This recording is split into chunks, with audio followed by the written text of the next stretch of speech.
Nous avons donc, disons, pour cette saison, je remercie Dieu de nous a fait aider pour gagner ces titres qui n'étaient pas vraiment faciles. Nous nous sommes préparés avec beaucoup de sérieux et nous nous sommes préparés avec méthodologie et avec stratégie aussi. Je reste persuadé à dire que nous ne sommes pas arrivés sur le plan technique à un niveau que moi personnellement je souhaite. Nous sommes toujours à 60-70% et j'espère qu'on pourra atteindre le reste, continuer toujours à progresser. Je tiens à dire que la Ligue cette année, elle était tellement très dure par rapport à l'année passée. Beaucoup de clubs se sont améliorés. Beaucoup de clubs se donnent les moyens pour être meilleurs. Et c'est ce qui a donné des matchs très très acharnés. On n'avait pas aucun match facile, encore moins le match de demain. Kwanza tunamshukuru Mungu kwa kumaliza ligi kama bingwa.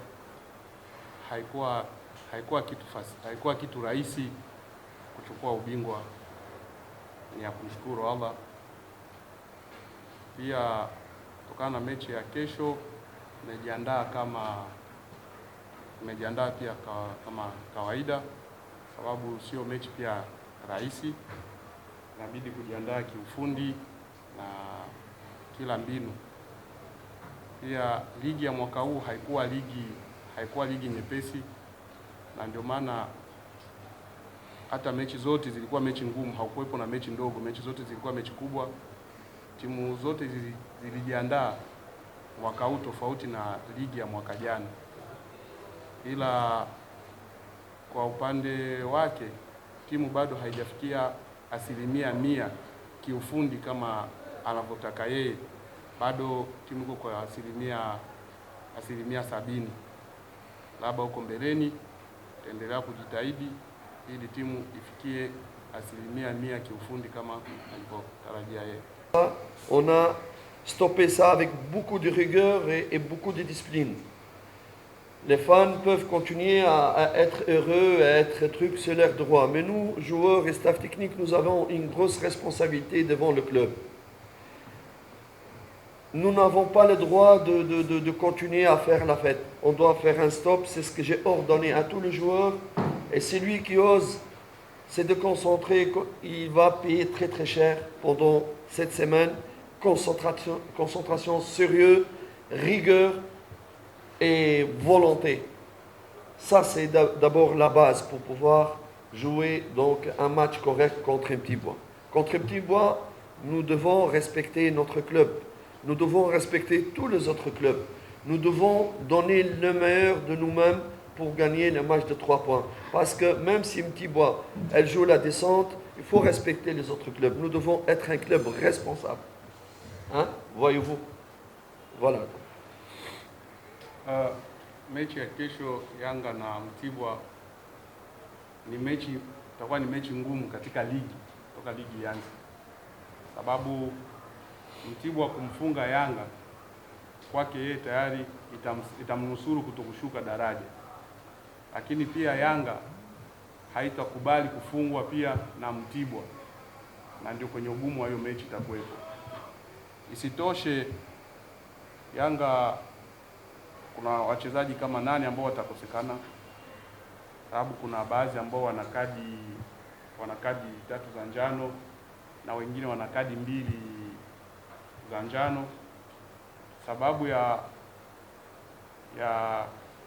kadi ya hao wachezaji inaweza kufanya game iwe ngumu, sababu katika viungo wakati ambaye atakuwepo angekuwepo ni Mauya, lakini Mauya pia naye anaumwa.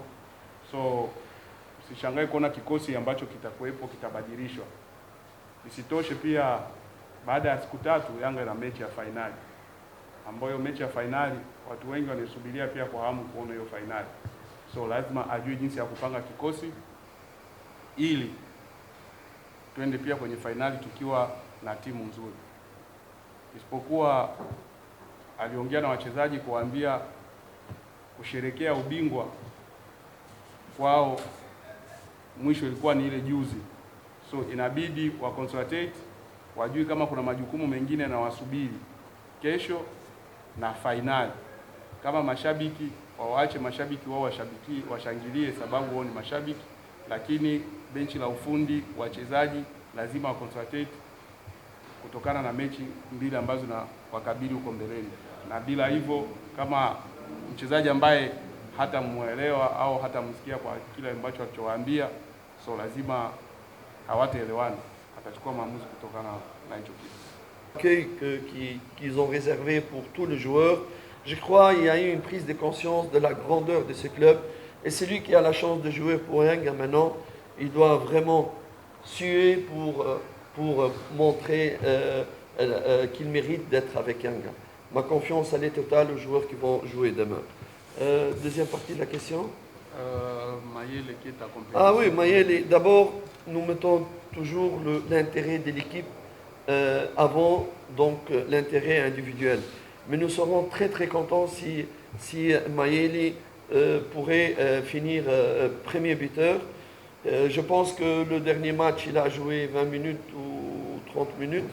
Et il va jouer certainement demain, mais pas au prix de le mettre en conditions difficiles pour la match de finale. D'abord, le protéger pour la finale. Et s'il marque, on sera le premier content. Mais on ne mettrait pas nos chances de la finale en jeu parce que Mayele doit être meilleur buteur. Kwanza anawapongeza kocha Zaera na kocha Siwa ambao ndio wapo huko Yanga under 20 na under 17. Lakini pia mechi ya kesho sio mechi ya kuchukua wale wachezaji ambao wako under 20 na under 17 na kuwaleta moja kwa moja kwenye mechi kubwa kama na ile ambayo timu inataka kujinusuru kushuka daraja. Wale hawajafanya mazoezi na timu kubwa kwa muda. So ukiwachukua wale kuja kuwachanganya na hawa huko, wale ni amateur. Ina maana wale ni kama bado hawajawa professional, wangali chini. So ukiwachukua unakuja kuwaweka na hawa, ina maana kuna mzigo mkubwa ambao unawatwika. Isipokuwa wale ni kuwaandaa kidogo kidogo, kuwapa muda, wajaribu kuwaingiza. Kama kuna wawili tayari wapo kule wanafanya mazoezi, labda hata mwakani wanaweza kuwa kuna mweka mmoja na weka wengine, vitu kama na hivyo. Lakini mechi ya kesho sio ya kumchukua mchezaji unamtoa under 20 unakuja moja kwa moja unamweka tena na Mtibu ambaye anajikongoja kutokushuka daraja. Kuhusu swala ya Mayele, kwanza kinachoangaliwa pale ni maslahi ya timu, sio ya mtu binafsi. Kama Mayele atafunga ni alhamdulillah, itakuwa vizuri na ni furaha yetu Mayele kutoka mfungaji bora, lakini sio kama Mayele ndio tunaangalia maslahi yake kuliko ya timu. Pia mechi iliyopita alicheza dakika kama 30 au 25 kama na hivyo. So hakufunga, ni matokeo ya mpira. Kingine hatuwezi penda kumuumiza Mayele kisaikolojia sababu tuna mechi ngumu ambayo ni ya finali.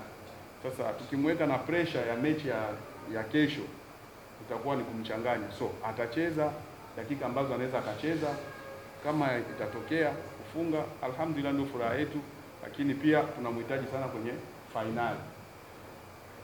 Wachezaji ambao watacheza mechi ya kesho, nawaza kila mtu anayo dhamiri ya kujua kama yuko Yanga ni timu kubwa, na ukubwa wa Yanga nawaza kila mchezaji aliiona walipopokelewa kutoka Mbeya na kombe. Kila mchezaji ndani mwake nawaza alijitathmini kujua ukubwa wa Yanga. So kuvaa jezi ya Yanga lazima uipambanie na lazima kujituma.